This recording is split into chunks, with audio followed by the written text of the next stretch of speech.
Let's get this show started!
Is it true that you are only going to have one corner person for this fight, and that is your girlfriend? Yes, sir. Just one? No one else? No one else. Why?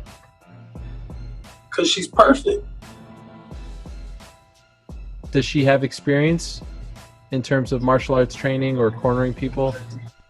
No, she's just a tough little peanut butter cup chocolate chip cookie. And she has experience in boxing and wrestling. She wrestled throughout high school, believe it or not. And she's going to do the number one thing that I could ask of a coach is just sit there and enjoy the show, because you got the best seat in the house, and I don't need your advice anyways. I've done the work. It's done. I've seen the fight in my head 1,000 times, and I'm going to hit this dude in the face, and I'm going to bust his chops, bro. That's it.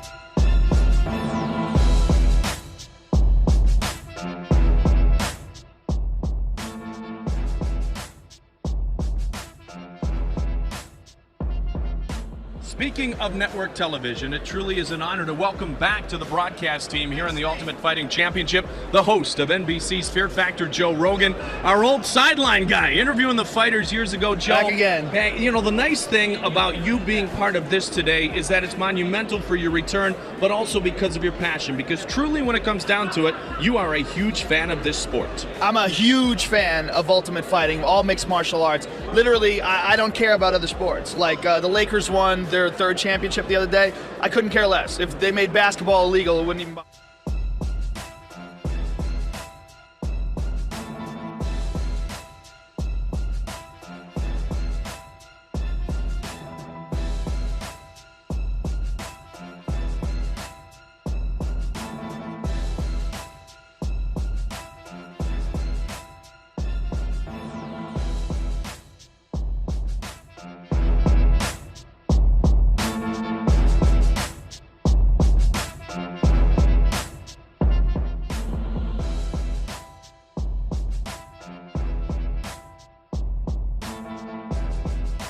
you regret saying it out loud?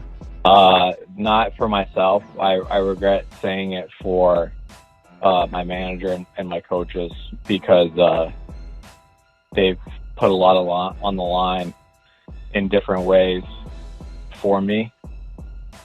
And I could really give two shits what I look like and the ramifications for me, because I'll always deal with my consequences, but they shouldn't have to deal for the consequences of my actions. And I think they've been getting a lot of heat, and it's and I know life's not fair, but that's not, it shouldn't reflect on them, because it was my decision, and it wasn't theirs, and there's nothing they could have done about it. And so I regret it because of the people that have looked after me and care for me. I made them look bad.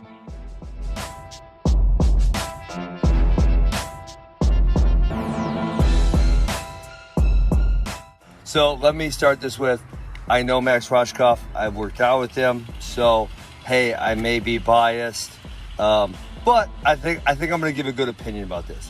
Now, I get that he is the first person to verbally do that in quite some time, but in actuality, it happens relatively often, right? Someone takes a punch, they don't want to be there, they lay down, and then they take a few more punches. The ref says, okay, we're done here. Obviously, the king of that, for all of you guys know, Bob Sapp's the king of that, right? Bob Sapp used to do that all the freaking time. And so Max did it verbally.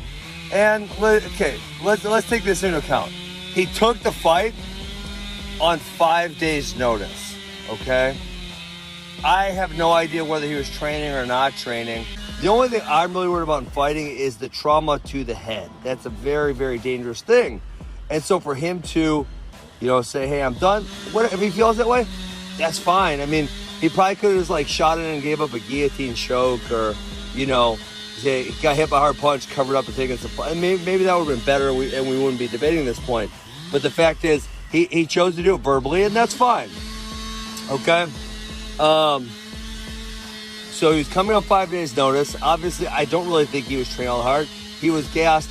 Now, what should Max Roshkoff have done? Well, if I was coaching Max Roshkoff, there's obviously two things you could do there. You can go in and go for the kill, like he did. He was super aggressive towards the heel hook, but obviously that gassed him out. So, and then in round 2, he gets the takedown early and stays up. Max is a good wrestler and has great control.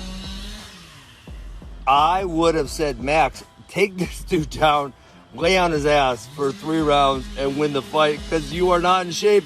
You have not been training. You've only been training 5 days. Take the dude down, hold him down. Maybe the guy gets frustrated, gives him his back, and then you get a submission that way, right? But he went out and went for the kill with the leg locks. The other dude had good leg lock defense. Boom, that's it. Okay, he got gassed out. He lost the fight.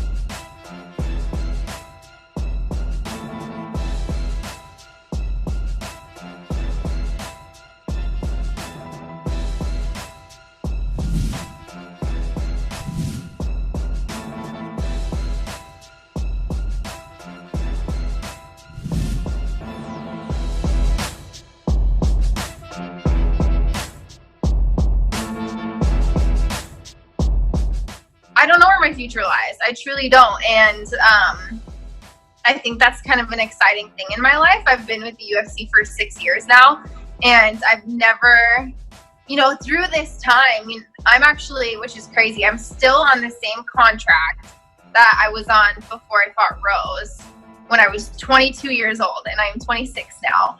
So somehow, through injuries, through me being on Dancing with the Stars, through all the TV work I've done, and throughout all of this, I've been on the exact same contract since I was 22.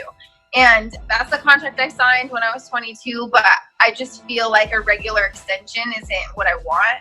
and I want to prove my worth and my value, and I want a brand new contract, and I'm really excited to get that opportunity and really test the free agency, because how do you know what your value is unless you can go test it amongst all the other sharks? True or false, this is the final fight for you in the UFC? I don't know. I guess the world will have to find out. But how exciting is it? You know, I was talking to some people. There hasn't been that many big free agents. I mean, there's only like a handful. Like, if you want to, like, huge free agents to leave the UFC, and I consider myself one of those, you know? I maybe have had a rocky last 2 years with breaking my arm so many times, but it'll be a big deal. I'll be coming off 2 wins and, you know, feel really good to test the waters.